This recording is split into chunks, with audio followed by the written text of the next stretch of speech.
Boa noite, irmãos.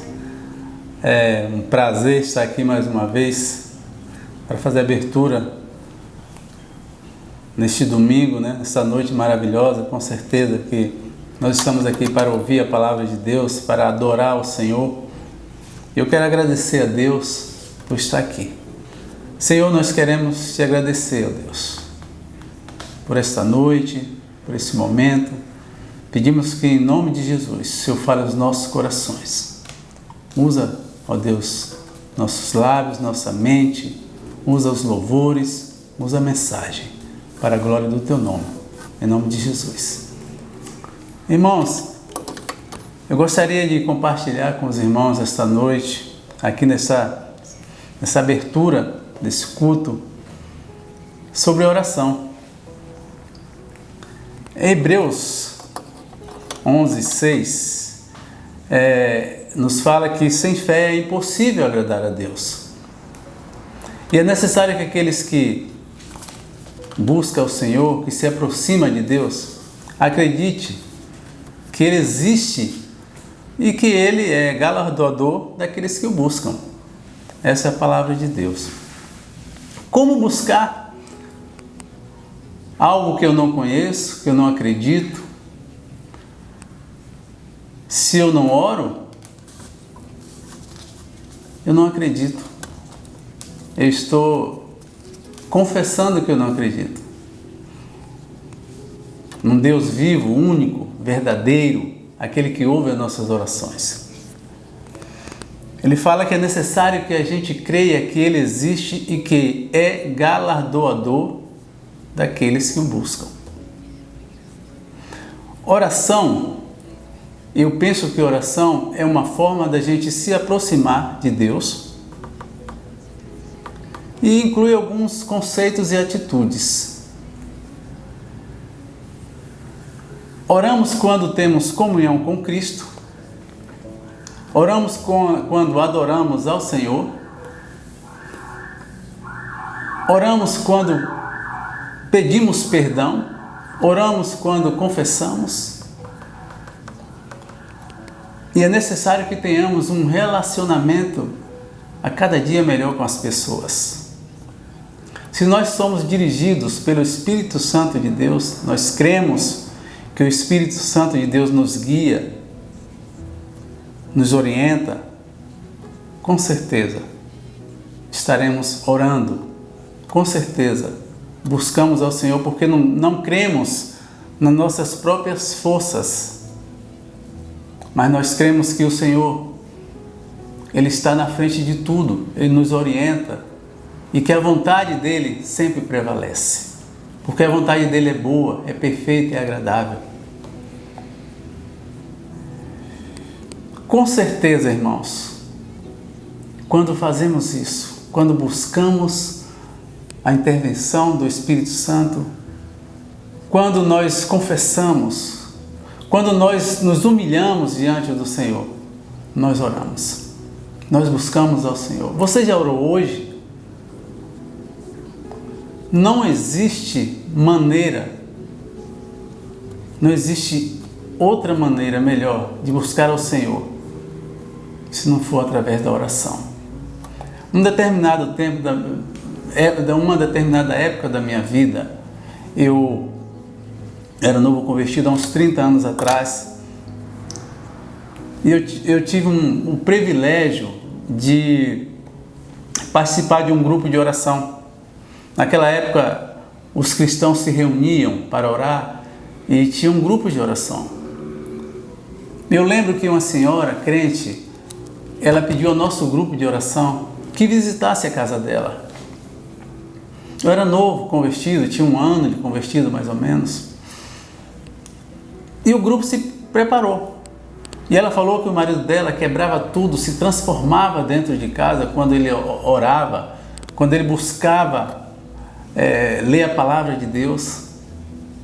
E nós nos preparamos. Chegou aquele dia, nós achávamos que estávamos preparados, com jejum, oração, leitura da palavra, e fomos até aquele lugar. como eu era novo, convertido, como eu já falei, eu não tinha a firmeza, a convicção de que o Senhor realmente ouvia as orações. Chegamos à casa daquele senhor, daquela senhora, entrou o grupo de oração, o irmão que era o responsável pelo grupo se colocou ali na frente e começamos ali a orar. Começamos a orar, ler a palavra. Aquela senhora nos recebeu muito bem, uma sala, eu lembro como hoje, uma sala escura.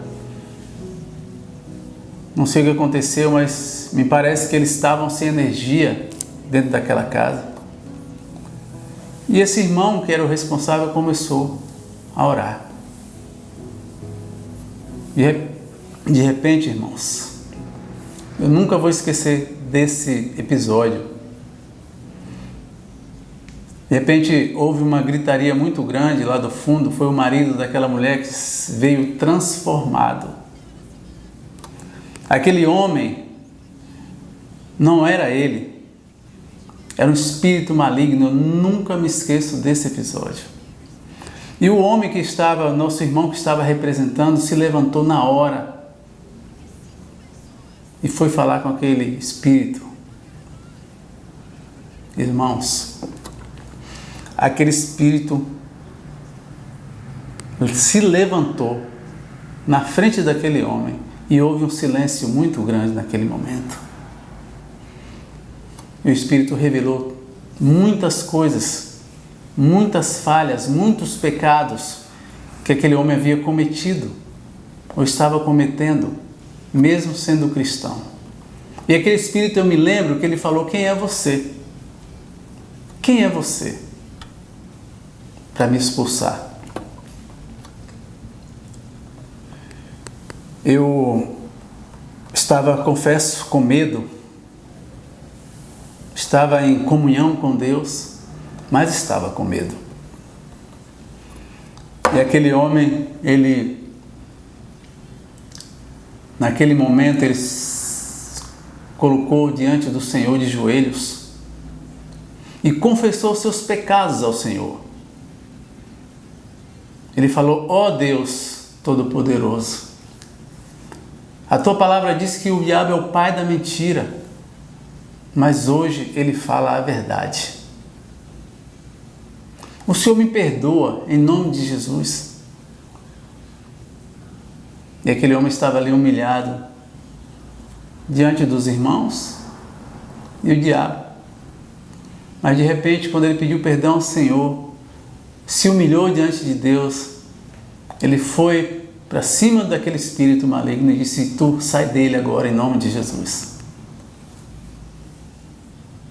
Desse dia em diante, eu nunca mais desacreditei do poder de um Deus vivo, de um Deus verdadeiro e do valor e o poder que tem uma oração sincera, uma oração de uma pessoa que reconhece os seus erros e que sabe que Deus existe e que Deus perdoa.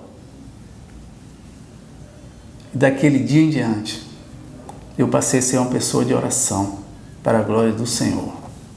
Por isso eu quero falar para você, irmão, nesta noite, que não existe vida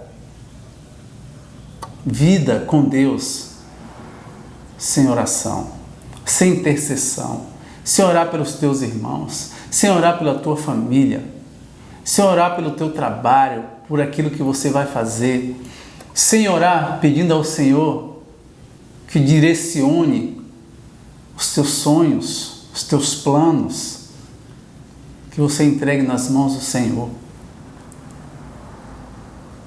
Quando nós oramos, nós testificamos que existe alguém, que existe um Deus Todo-Poderoso que pode nos ouvir e fazer tudo segundo a sua vontade. Isso aconteceu na minha vida e eu estava lá e eu vi o poder de Deus. Deus é vivo e aquele que se aproxima dele crer que Ele existe, crer que Ele é galardoador, crer que no mundo nós teremos aflições, mas que nós devemos ter bom ânimo e buscar ao Senhor todos os dias. Por isso eu perguntei para você no início, você já orou hoje, irmão? Nós entregamos nossas vidas ao Senhor um dia e muitas vezes nós esquecemos desse momento tão maravilhoso. No passado o povo pecava, Deus mandava o juízo, o povo se arrependia, vinha tempo de refrigério, o povo folgava, esquecia do juízo e voltava de novo aos maus caminhos.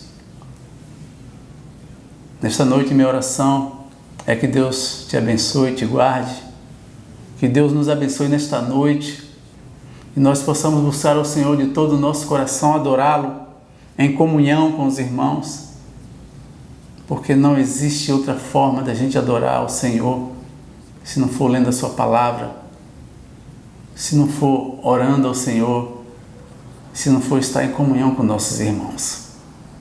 Que Deus abençoe os louvores que vão ser cantados neste momento, nesta noite. Abençoe a palavra de Deus através do pastor Júnior. Que Deus esteja conosco nesta noite. Que você possa lembrar de buscar ao Senhor todos os dias da sua vida e confiar que Ele existe e que Ele é galardoador daqueles que o buscam. Deus abençoe. Amém.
Boa noite, irmãos, graça e paz, tudo bem com vocês?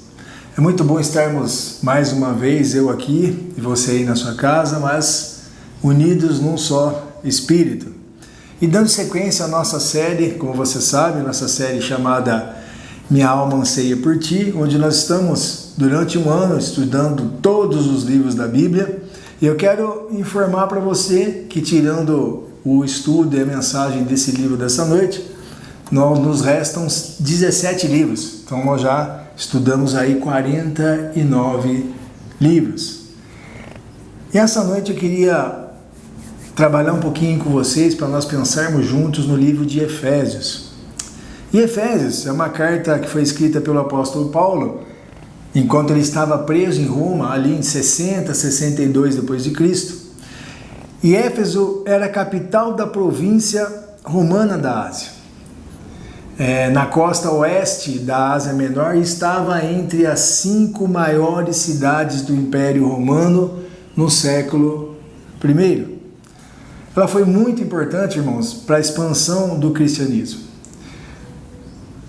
Por quê? Porque naquela época o Império Romano ele dominava e era muito comum ver exércitos e soldados por toda parte. E o grande tema central dessa carta é o propósito eterno de Deus de estabelecer e completar o seu corpo, ou seja, a Igreja de Cristo. Irmãos, e eu e você, nós sabemos que a vida cristã, ela não é um mar de rosas, onde tudo é fácil e dá certo. E nós vimos isso um pouquinho na mensagem de domingo passado, quanto que Onésimo, a princípio, ela achou que fugindo ele estaria livre de tudo que aconteceu com ele. Jamais ele pensou que seria preso. Para ele ali a vida estava muito fácil, estava tudo certo. Não isso que nós vimos, né? Ele foi pego, foi preso, se arrependeu, se converteu e por aí vai. Mas constantemente nós estamos num campo de batalha e nós temos um inimigo, meus irmãos. Só que os nossos inimigos e o seu inimigo, eu quero deixar claro para você, assim como o meu, não é o meu vizinho, não é o meu parente, não é irmãos aqui na igreja, não é o meu filho, não é minha esposa, não é seu esposo, não é sua filha, por exemplo. O inimigo constante que nós temos, é por isso que nós estamos num campo de batalha, e o inimigo das nossas almas, a que eu estou referindo, é Satanás e seus demônios. E o objetivo dele, único, é roubar, matar e destruir. Então ele quer sim destruir o teu casamento, ele quer destruir a tua família, quer destruir teu esposo, quer destruir sua esposa, seus filhos, seus parentes, quer destruir também o seu vizinho. E você também ele quer destruir. E é por isso que nós precisamos estar alertas e usarmos a armadura de Deus para resistirmos aos seus ataques. E pensando dessa forma, o tema do nosso estudo, da nossa mensagem dessa noite, é vestindo a armadura de Deus, ou, se você preferir, a armadura que Deus nos dá. E o texto que fala sobre a armadura de Deus é Efésios capítulo 6, dos versos de 13 a 17. Diz assim a palavra de Deus, acompanhem comigo, Efésios 6, do 13 ao 17. Vistam toda a armadura de Deus para que possam resistir no dia mau e permanecer inabaláveis, depois de terem feito tudo. Assim, mantenham-se firmes, cingindo-se com o cinto da verdade, vestindo a couraça da justiça e tendo os pés calçados com a prontidão do evangelho da paz. Além disso, usem o escudo da fé, com o qual vocês poderão apagar todas as setas inflamadas do maligno. Usem o capacete da salvação e a espada do Espírito, que é a palavra de Deus. Pai, nós te louvamos, nós te agradecemos. Obrigado pelo dia que o Senhor nos deste, obrigado pela palavra lida aqui agora, que ela encontre espaço no nosso coração. e que ao final disso nós possamos estar entendendo o que o apóstolo Paulo está querendo dizer com a armadura de Deus. Esse é o nosso desejo e nós já te agradecemos em nome de Jesus. Amém. Irmãos, a Bíblia diz que em Efésios capítulo 6 que nós devemos usar toda a armadura de Deus para vencermos o inimigo, para vencermos o diabo. E como já mencionei na parte introdutória, naquela época o Império Romano dominava, então era muito comum ver soldados e exércitos por toda parte. Por isso que Paulo conhecia muito bem as roupas, equipamentos e as armas dos soldados romanos. Afinal de contas, irmãos, ele, preso, ele era vigiado todo o tempo por um soldado. Espiritualmente falando, nós sabemos que a armadura de Deus representa o que ela representa para o cristão, pois o Espírito já nos revelou através de Paulo. Mas um fator importantíssimo que eu quero que você entenda nesta noite é que esta armadura é de Deus. Essa armadura não é humana. Então, essa armadura pela qual nós estamos falando aqui não são as armas que eu quero usar e que você quer usar. Armas do desprezo, armas da desonestidade, da falta de caráter, da injustiça, armas da mentira. Não, essa é uma armadura espiritual e ela deve ser vestida, meus queridos, em todo o seu conjunto. Nenhuma parte das peças que compõem essa armadura deve ser deixada de lado. E a palavra nos exorta isso lá no verso de número 11, quando diz lá, revestivos de toda a armadura de Deus. Também é importante entendermos o que ganhamos e em que sentido nós somos protegidos obedecendo ao Senhor, vestindo-nos e revestindo-nos de sua armadura. Algumas pessoas imaginam que a armadura de Deus é um conjunto de objetos místicos e espirituais que estão à nossa disposição. E por incrível que pareça, elas até oram pedindo que Deus lhe dê essa armadura invisível. Mas, na verdade, meus irmãos, Paulo estava simplesmente usando uma linguagem aqui figurada. Ele estava mostrando que da mesma forma como o soldado usa uma roupa especial, como cinto, couraça, sandálias, escudo, capacete e a espada, nós, em contrapartida, também devemos nos carregar conosco a verdade, a justiça, o evangelho, a fé, a salvação e a palavra de Deus. 6 peças aqui, ó. 6 peças aqui. Que se você parar um pouquinho para pensar, você fala, mas eu já ouvi falar da armadura de Deus. Não sei muito bem o que é. Então eu quero propor para você essa noite que você preste bastante atenção nessa mensagem simples, clara e objetiva que eu vou trazer para você. E talvez você já use a armadura de Deus completa. Talvez você use algumas peças da armadura de Deus. E talvez você ainda não consegue utilizá-la. E eu quero propor essa noite, quero fazer uma comparação da armadura de um soldado romano em comparação com a armadura que Deus nos dá. E a primeira peça da armadura, número 1, use o cinto da verdade. Nos dias de Paulo, o soldado tinha em sua armadura uma cinta larga. Geralmente essa cinta, irmãos, era de couro, para carregar a sua espada. E essa cinta, além disso, de carregar a espada, protegia seu abdômen, ao mesmo tempo tinha a função também de sustentar a túnica. Na armadura do cristão, o que sustenta é a sua integridade.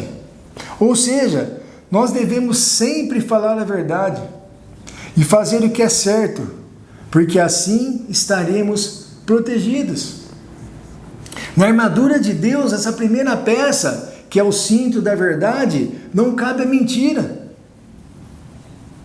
Quem mente, irmãos, não é íntegro. E sabe o que acontece? Quando alguém faz uma acusação contra você, Deus vai usar pessoas para te defender. Ou Deus vai colocar na sua mente situações oportunas para que você se defenda. Porque nós estamos com a razão. Agora, quando o meu coração está cheio de mentiras, e eu sou acusado injustamente, quem vai me defender? Ninguém, meus irmãos. E além disso, a verdade que Paulo cita aqui, essa verdade é a palavra de Deus. Quando estamos passando por lutas, nós precisamos sim apertar muito forte esse cinto. Ou seja, nós temos que ler a Bíblia e crer de todo o nosso coração no que está escrito nela. Sabe por quê? Porque o inimigo vai fazer de tudo para que você acredite mais na derrota do que nos milagres. Agora, se eu não uso a verdade, e a palavra de Deus é a verdade, se em mim prospera a mentira, vai ficar fácil para o inimigo colocar no meu coração coisas que eu só acredito. Ou seja, a derrota. Ele vai nos lembrar de cada decepção, meu querido irmão. Ele vai lembrar de cada mentira que você contou, de cada omissão, de cada oração sua que não foi respondida. E ele vai colocar na sua mente também tudo que está dando de errado com você. Ele vai se aproveitar do seu momento de fragilidade para tentar te convencer de que a Bíblia é mentirosa. Sabe por quê? Porque está fácil. Porque você não tem sido íntegro. A verdade não está em você. E se a mentira que está em você, você não está conseguindo usar a armadura de Deus de uma forma completa. Mas se você tiver com a verdade em seus lábios e no seu coração, o inimigo sairá derrotado. Assim como aconteceu quando Jesus o venceu lá no deserto, conforme Lucas capítulo 4, dos versos de 1 a 13. Irmãos, na luta contra as trevas, se nós não estamos cingidos com a verdade, nos falta a parte essencial da armadura. A armadura, essa primeira parte que é o cinto da verdade, ela é talvez a parte mais essencial da armadura. E você vai ver no decorrer da nossa mensagem dessa noite que uma peça precisa da outra. Uma peça, ela é referência para outra. Se eu não tenho uma, me falta justiça, porque eu não tenho a mentira, porque eu não tenho a verdade, perdão. Se eu tenho a verdade e me falta a justiça, a armadura ficou incompleta. E é isso que nós vamos estar verificando e vendo aqui hoje. Irmãos, se não estamos falando e vivendo a verdade, ficamos estéreis, infrutíferos para o Senhor. Agora veja, na versão transformadora, a NVT, João capítulo 15, verso 8, diz assim, quando vocês produzem muitos frutos, trazem grande glória ao meu Pai e demonstram que são meus discípulos de verdade. Irmãos, só se produz frutos se fala a verdade.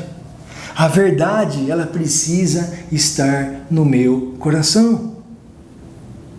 Fora isso, essa parte, essa peça essencial da armadura de Deus, não vai ter nenhuma serventia. Eu vou estar desprotegido. Segunda peça, vista a couraça da justiça. Uma couraça geralmente era feita por correntes trançadas e usada para proteger o soldado de um golpe fatal no coração. Ou talvez também poderia ser usada para proteger outros órgãos importantes. E nós sabemos que o inimigo nos ataca constantemente com mentiras, acusações e lembranças de pecados do passado. Lembra do domingo passado? Lembram? que Paulo falou, olha, Onésimo, você se converteu, já começou a ter uma vida transformada, só que pecados ficaram lá atrás, pecados ficaram lá no seu passado, você tem que ir lá e zerar, você tem que ir lá e acertar tudo isso. O inimigo vai tentar te convencer de que nós não somos bons o bastante para andarmos com Deus. Ele vai te convencer que você não é bom o bastante para praticar a justiça de Deus. Ele vai querer sim, sabe o que, meu irmão e minha irmã, que você use a justiça própria, sua justiça e não a justiça de Deus.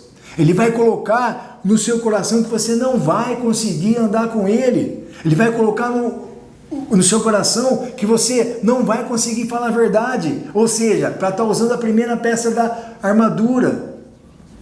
Veja, é por isso que nós devemos nos apoiar na justiça de Cristo e não na nossa própria justiça.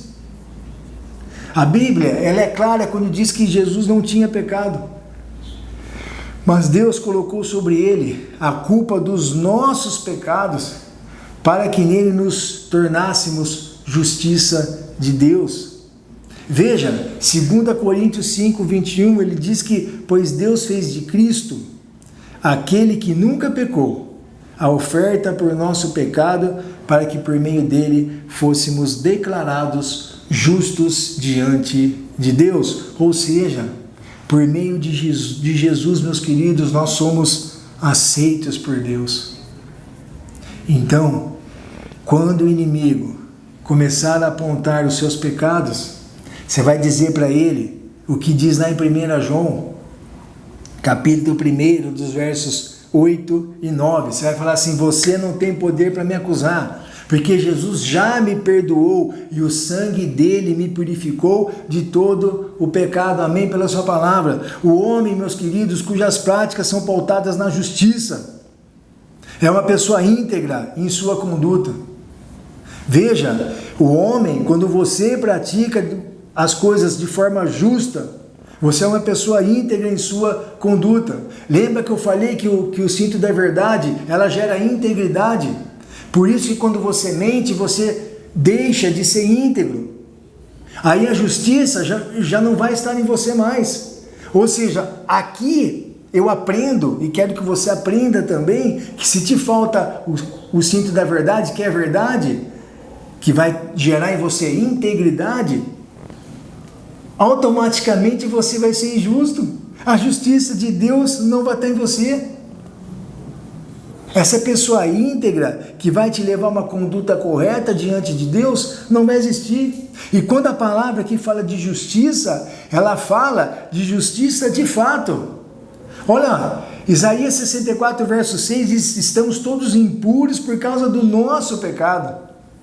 Quando mostramos nossos atos de justiça, que não passam de trapos imundos. Irmãos, quando você quer usar a justiça própria, que não seja a justiça de Deus, a palavra que diz que você não passa de trapo imundo. Ou seja, irmãos, essa justiça mencionada aqui é a justiça de Deus. E eu quero te dar um exemplo. E isso aconteceu de fato, que eu vou te dizer. Certa vez um companheiro de trabalho, eu não sei se eu já contei essa história real aqui na igreja, talvez em outras mensagens, mas se eu não contei, tudo bem, se eu contei você vai relembrar também e aplicar isso para a sua vida, ok? Certa vez um colega de trabalho, ele foi ao caixa eletrônico, e nesse caixa eletrônico, quando ele não tinha praticamente ninguém nesse caixa eletrônico, ele entrou, era por volta de 8 horas da noite, 8h30, 9 horas, mais ou menos, se não me falha a memória. Ele chegou nesse caixa eletrônico, então, quando ele foi colocar o cartão, ele se deparou naquela caixinha onde retira o dinheiro, o saque, ele achou R$400.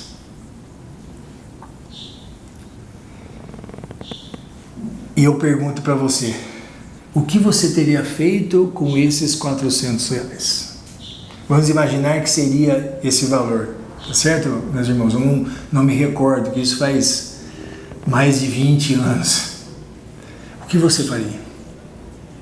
Se você hoje chegasse num caixa eletrônico e visse, olhava, não via ninguém à sua volta, o que você faria com esse dinheiro? Eu vou dizer o que ele fez. Ele pegou esses R$400. Na época, muito tempo atrás, em todos os caixas eletrônicos, principalmente à noite, de dia já ficava e à noite também. Sempre ficaria seguranças. Lembram disso? Sempre ficava seguranças lá. Ele bateu no vidro, veio o segurança e ele entregou esse dinheiro ao segurança. Na época que ele me contou isso, não contou isso só para mim, mas para outras pessoas, eu não entendi nada. Eu falei, cara, perdão da palavra, você é burro. Você devia ter pego esse dinheiro.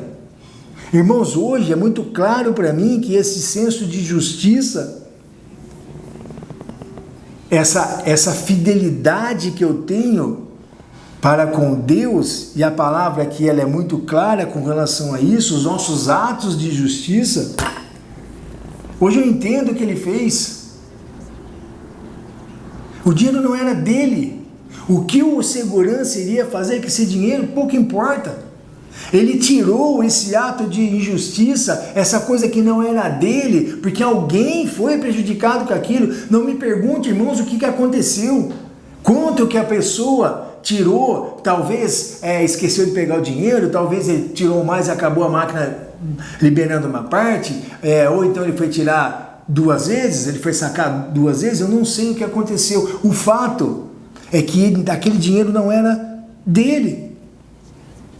E no seu coração, mesmo que de forma impensada, ele agiu. O que o seu coração falou, poxa vida, não é meu esse dinheiro, alguém está sendo prejudicado. O que o segurança ia fazer, se ia pegar o dinheiro ou se ia devolver, não tem importância aqui. O que importa foi o que ele fez, o ato que ele fez. E hoje eu entendo perfeitamente. Ele poderia falar assim, eu vou pegar, ninguém está vendo. Ele olhou de lado, ninguém está vendo, mas Deus estava vendo. Deus estava olhando, assim como Deus olha todas as coisas que nós passamos, as nossas decisões, os nossos atos de justiça ou os nossos atos de injustiça. Quando eu ajo com a justiça de Deus ou quando eu ajo com a minha própria justiça. Terceira peça da armadura de Deus, calce os pés com o evangelho da paz, meus queridos. A sandália que calçava os pés de um soldado romano era feita de couro na sola e tinha pregos de ferro cravejados para dar firmeza na caminhada e na tração na hora da batalha. Assim também, o evangelho da paz, que é o evangelho de Cristo, não nos deixe escorregar e ficarmos inseguros na hora da batalha. Uma aplicação aqui, meus queridos. Vejam, quanto mais o soldado de Cristo conhece o Evangelho e prega para outras pessoas, mais firme e resistente ele fica.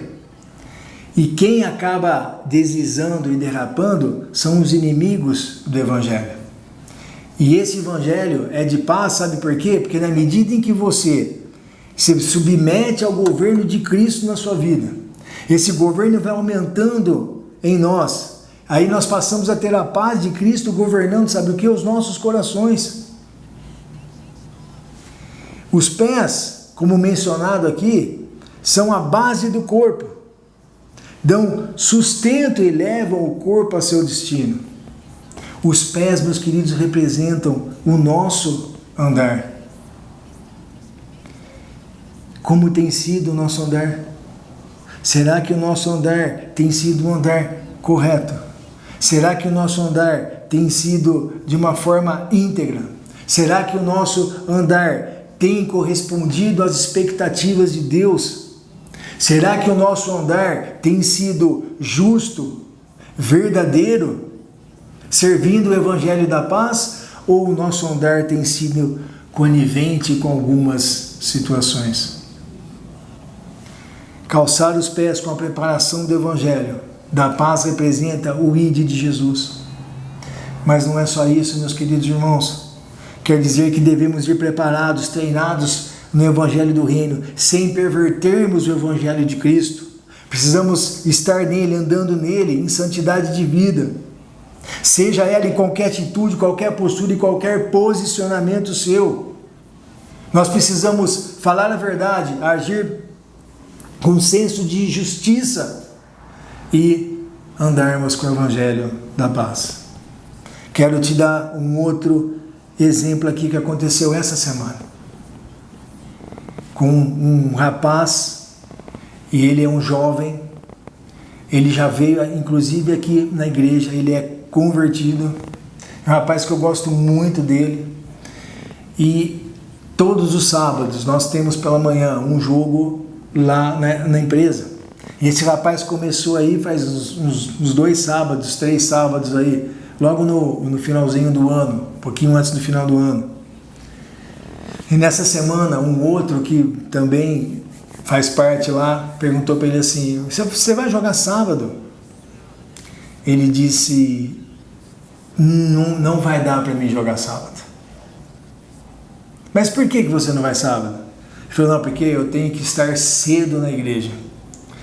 Eu cuido do som da igreja, eu vou preparar o som, deixar tudo pronto, porque nós teremos uma programação especial para os jovens, nós teremos um evangelismo para os jovens na igreja sábado. Ele poderia, meus queridos, muito bem ter mentido. Ele poderia muito bem, eu estava presente, ele poderia muito bem não ter se manifestado. Mas talvez, como ele teria ficado não dizendo o porquê? Como ele se sentiria que perguntaram e ele, talvez por omissão. E para minha surpresa, esse rapaz perguntou: mas, nossa, você vai... uma bola é mais importante do que... Ele falou: discordo de você. Palavras dele: discordo de você. Irmãos, veja como é importante usarmos todas as peças da armadura. Esse jovem disse a verdade. Esse jovem praticou a justiça. Esse jovem, com essas palavras, ele mencionou que o Evangelho está nele. Se ele tivesse tido qualquer outro posicionamento, estaria faltando nele verdade, justiça e o Evangelho da paz. Veja o que diz em Mateus 28, 18, 19 e 20. Toda autoridade no céu e na terra me foi dada. Portanto, vão e façam discípulos em todas as nações, batizando-os em nome do Pai, do Filho e do Espírito Santo. Ensinem esses novos discípulos a obedecerem a todas as ordens que eu lhes dei. Ele termina falando: e lembre-se disso, estou sempre com vocês até o fim dos tempos. Veja, esse jovem obedeceu o que diz aqui, todas as ordens. Esse jovem obedeceu a verdade, a justiça e praticou o Evangelho da paz aqui. Esse jovem, mesmo que talvez ele não saiba, ele praticou o ID aqui. Veja, irmãos, a importância que é a armadura de Deus, mas ela só é importante na minha vida, na sua vida, se nós a usarmos de uma forma completa. Partes não vão blindar nós não vamos ficar protegidos, nós vamos ficar vulneráveis. Quarta peça: use o escudo da fé. O escudo do soldado romano era feito de madeira coberta com couro. Na época, irmãos, os soldados mergulhavam as flechas no óleo e depois acendiam e atiravam nos seus inimigos. Se eles faziam isso, eles também tinham que se proteger. Por isso que esses escudos eram muito importantes para proteger o soldado, para que ele não fosse queimado. Da mesma forma, o inimigo vai lançar flechas inflamadas em você. Ele vai colocar uma flecha lá que vai colocar dúvida na sua mente em relação à fidelidade a Deus. Não só a Deus, como também ele vai colocar uma flecha, vai jogar uma flecha da sua fidelidade para com a palavra de Deus. Sabe por quê? Porque ele sabe que se uma faísca vai se tornar um grande incêndio e vai destruir toda a sua vida. Lembra que eu comecei? Que os nossos inimigos veio para roubar, matar e destruir. E é por isso, meu querido, que você deve se alimentar sua fé e rejeitar todo o pensamento de incredulidade. Flechas da desonestidade, flechas da mentira, flechas da injustiça, flechas do domínio próprio, flechas da inveja e tantas outras flechas que têm nos assolado no nosso dia a dia, na nossa vida. Nós precisamos estar usando o escudo da fé. A fé, meus queridos, revela sua limitação e incapacidade, e é por isso mesmo que nós precisamos confiar em Deus, que tudo pode. Além disso, meus queridos, a fé nos protege dos dados inflamados do maligno. Ele justifica nos Romanos 5:1. Ele agrada a Deus, Hebreus 11, versículo 6. O justo vive pela fé, Hebreus 10, 38. E se expressa em obras. Tiago capítulo 2, verso de número 17. Vale a pena lembrar que numa batalha em campo aberto, os soldados ficam mais protegidos dessas flechas, desses dardos lançados pelo inimigo, quando se juntam, fazendo seus vários escudos parecerem um só. Quando estamos juntos, eu e você, nós somos fortes. Quando estamos juntos, eu e você, a nossa fé ela é aumentada, e assim nós não seremos atingidos tão facilmente. Quando você está junto com a tua família, quando você está junto aí na sua casa com a tua esposa e seus filhos, e vocês estão aí orando juntos, num só escudo, vocês estão protegidos e não serão facilmente atingidos. Quero te dar um exemplo. Veja o poder da oração, irmãos.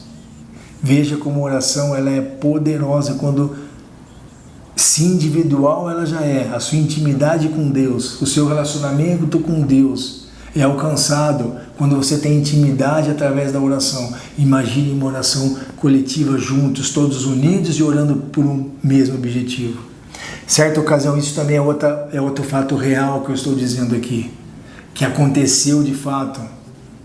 Tem testemunhas disso.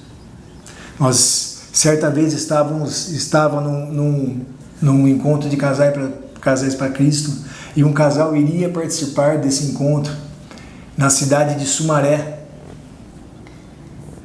Se eu não me engano é Sumaré mesmo, tá? Ou Rio de Janeiro.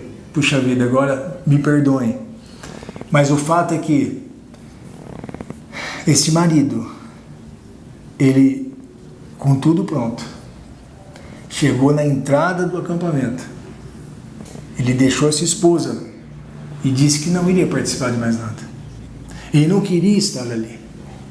Encontro de casais para ele não era nada, porque ele sabia tudo de casamento. Irmãos, quando essa esposa desceu com a sua mala, foi recepcionada e perguntaram sobre o seu marido, e nesse acampamento tem uma rotatória, Rio de Janeiro, lembrei, tem uma rotatória, meus queridos. E nessa rotatória, ele deixou sua esposa bem na entrada do acampamento. Ele teria que virar o seu carro e teria que fazer essa rotatória. Naquele exato momento, a recepção, vários outros casais que estavam ali perguntaram sobre seu esposo, e ela mencionou o que estava acontecendo. De imediato, todos oraram ali, unidos, de mãos dadas, e clamaram para que esse marido... Irmão, sabe o que aconteceu? Esse marido testemunhou depois que ele não sabe o que aconteceu. Nessa rotatória, em vez de ser feita a rotatória para a reta, o volante continuou virando. Ele fez toda a rotatória e voltou para o acampamento. Irmãos, é a ação de Deus através da oração. Veja como isso é tremendo. Querem ver um outro exemplo rapidamente? Certa vez, um casal também participou de uma atividade. E para nossa surpresa, o casal estava com muitas dificuldades, com muitos problemas. E de imediato, sua esposa chorava muito. Irmãos, nós sabíamos que tinham problemas ali. Nós oramos ali, nós levantamos um clamor por aquele casal. E para nossa surpresa, no último dia, ela pediu a palavra e foi dar um testemunho. E ela mencionou, meus queridos, que naquela noite, naquele domingo, ela já tinha tomado uma decisão na sua vida. Ela ia cometer o suicídio, já tinha preparado até uma carta. Vejam, irmãos, quando nós estamos selados, praticando, exercitando todas as peças dessa armadura e usando a oração como arma, como flecha, ela é de um poderio tremendo. Quinta peça, use o capacete da salvação.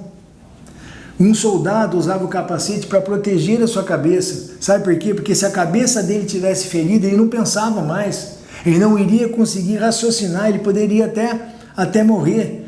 Pois quem comanda o nosso corpo é a cabeça. O capacete protege a cabeça. Na cabeça, meus queridos, está o cérebro, que é uma outra parte vital do corpo. E no cérebro está o que nós chamamos o quê? De mente, ou então os pensamentos. O capacete da salvação protege nossa mente das mentiras do inimigo e das influências do mundo. Vejam, olha o que diz Romanos 12:2. Não imitem o comportamento e os costumes deste mundo, mas deixem que Deus os transforme por meio de uma mudança em seu modo de pensar, a fim de que você experimente a boa, perfeita e agradável vontade de Deus para vocês. Vejam, nossa mente precisa ser alimentada com coisas que vêm do alto. Da mesma forma, meus queridos, todo cristão precisa proteger seus pensamentos contra doutrinas falsas, que afastam da salvação em Cristo Jesus.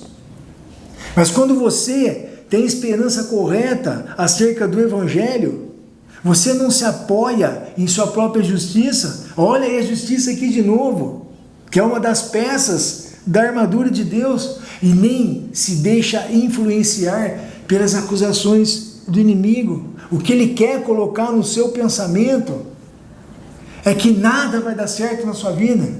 É que sim, você tem que praticar a mentira, que você tem sim que praticar a injustiça, que você não deve acreditar no Evangelho. E com certeza ele vai falar para você, falar assim, tá vendo? Olha a sua vida como é que está, olha os seus problemas, olha as suas dificuldades.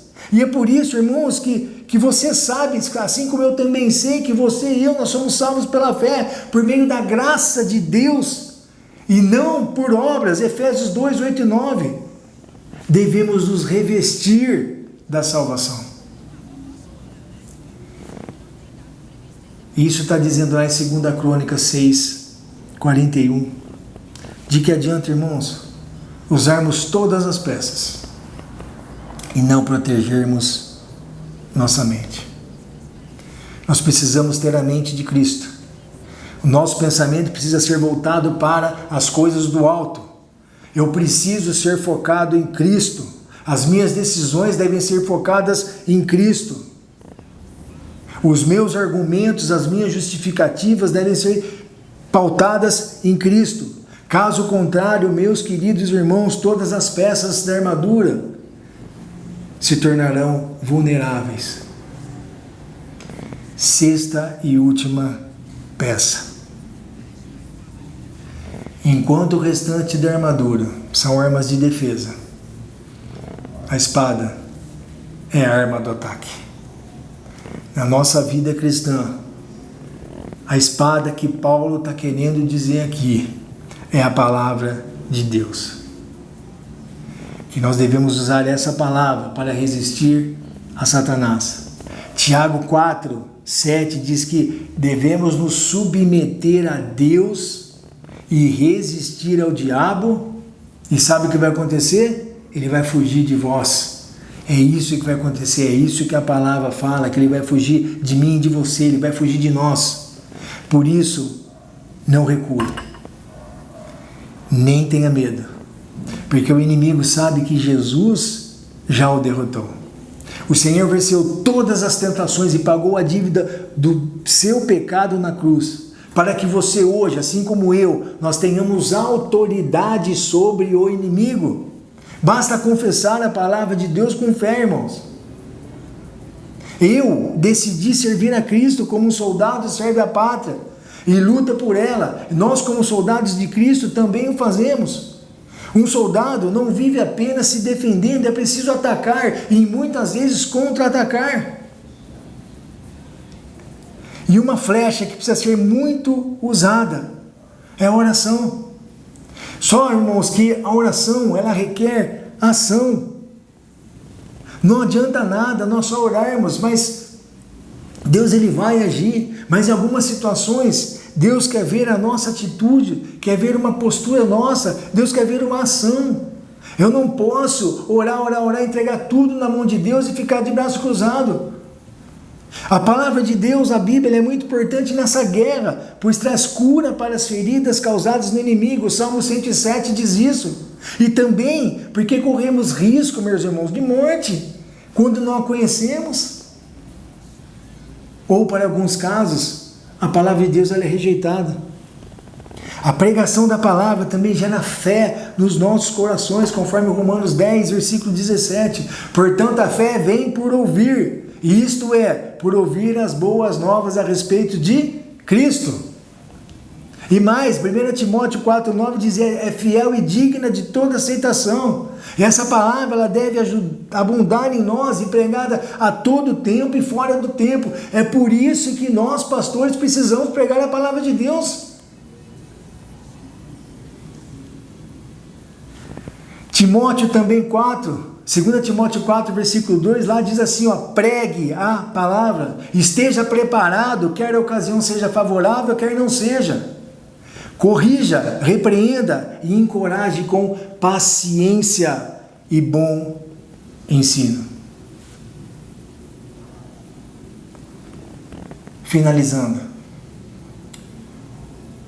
Irmãos, quando Paulo termina de citar a armadura de Deus, ele diz no final dos versículos que nós devemos orar em todas as ocasiões.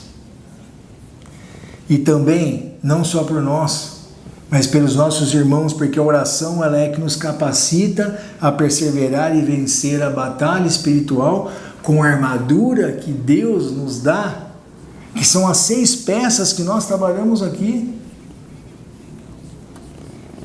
Entenda, meu querido, e eu finalizo aqui. No campo de batalha, um bom soldado sempre deve ser solidário, encorajador e comprometido com seus companheiros que lutam ao seu lado. E nós lutamos juntos. Então, que possamos entender essa urgente verdade bíblica e que tomemos posse cada vez mais da armadura de Deus que nos foi providenciada por Ele. Amém? Vamos orar? Senhor Deus, nós te louvamos e te agradecemos. Obrigado, Pai, pela tua palavra. Obrigado porque aprendemos aqui de uma forma objetiva e bem simples e clara sobre a armadura de Deus, Pai. Mas, Pai, nos capacite a estarmos usando ela de uma forma completa. Não queremos, Pai, deixar nenhuma peça faltando, para que dia após dia o Senhor possa estar trabalhando no meu coração, trabalhando nos nossos corações, para estarmos praticando essa palavra tão linda e tão importante, para que nós possamos estar crescendo juntamente com outros irmãos também, ó Pai. Uns ajudando os outros, uns orando pelos outros, sempre com verdade, com justiça, aplicando o Evangelho da paz, ó Pai, com fé. E também, ó Pai, nós queremos te agradecer, porque o Senhor tem cuidado do teu povo. Obrigado porque nós queremos usar o capacete da salvação e queremos também, Pai, que o Senhor nos ajude a não só defendermos, mas atacar também de acordo com a tua palavra, de acordo com a tua vontade, que nós possamos estar praticando a justiça que vem do Senhor. Essa é a nossa oração, nós te louvamos e nós te agradecemos em nome de Jesus. Amém. Que Deus te abençoe e que você tenha uma grande semana.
Deus que o mundo inteiro fez e no ventre me formou, é Senhor, é Senhor, é Senhor.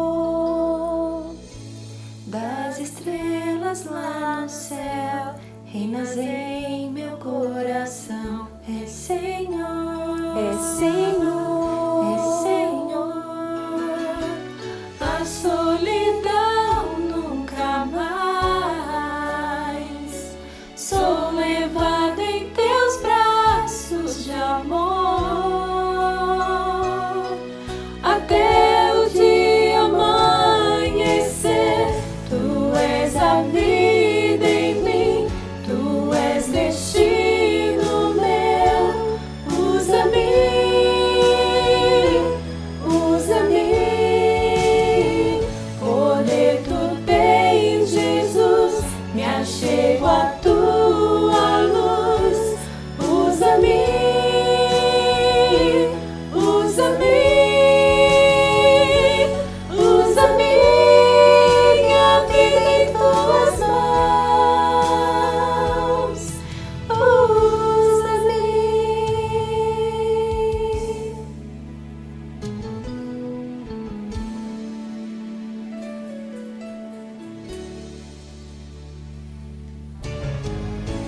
Deus de toda a criação, que acalma o coração, usa-me, usa-me, usa-me. Deus de toda a terra e céu, sobre mim derrama o mel, usa-me, usa-me, usa-me.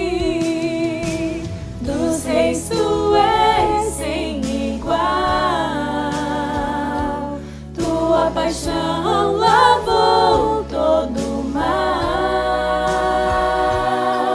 e sobre o trono tu estás.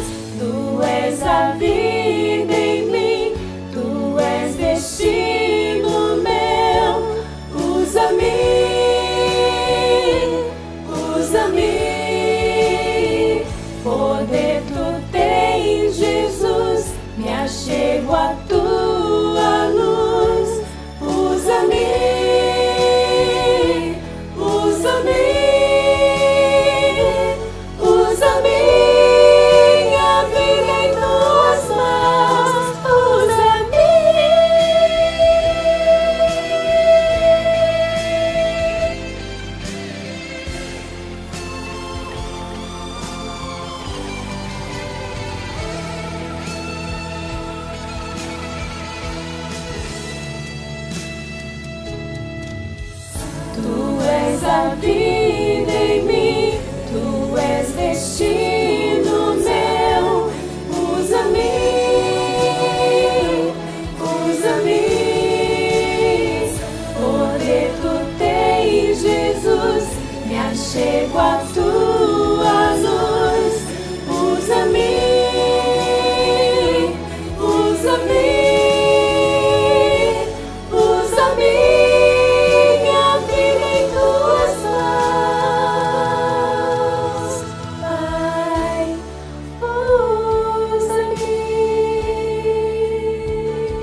Celebrem com júbilo ao Senhor todas as terras.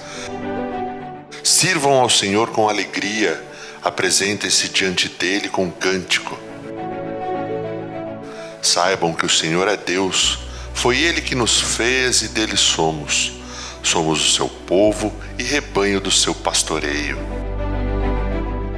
Entrem por suas portas com ações de graças e nos seus átrios com hinos de louvor. Rendam-lhe graças e bendigam o nome, porque o Senhor é bom, a sua misericórdia dura para sempre, e de geração em geração a sua fidelidade.